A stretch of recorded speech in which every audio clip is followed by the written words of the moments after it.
j'aborde les questions liées à l'amendement. Donc on demande la suppression de l'article 7, puisque à nouveau, là aussi, nous nous interrogeons quant à l'efficacité du recours au traitement algorithmique des images que peuvent recueillir les systèmes de vidéosurveillance, parce qu'au travers de cet article, on a bien la preuve que le caractère de cette loi n'est en rien provisoire, mais qu'il est bien exploratoire, la temporalité indiquée, la technicité à laquelle il faut avoir recours, donc c'est-à-dire ce moment pour pouvoir effectivement entraîner le logiciel, et ce, au-delà, bien sûr, des Jeux Olympiques en tant que tels, que cela concerne les événements festifs, culturels, sportifs. Le Conseil d'État, dans son avis, indique que cela pourrait, je pourrais vous redonner les numéros évidemment, indique que cela peut concerner un certain nombre de manifestations à caractère revendicatif.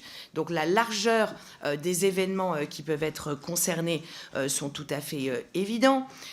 Cette façon de faire est tout de même particulièrement intrusive. On se demande d'ailleurs qui sera visé, peut-être les militants, y compris les supporters de footballeurs qui refusent la concentration capitalistique de ce sport si populaire et si extraordinaire qu'est le football. Donc qui sera visé? Les supporters de foot qui sont concernés par un certain nombre d'articles, les militants, les gens dont l'espace de vie est tout simplement la rue.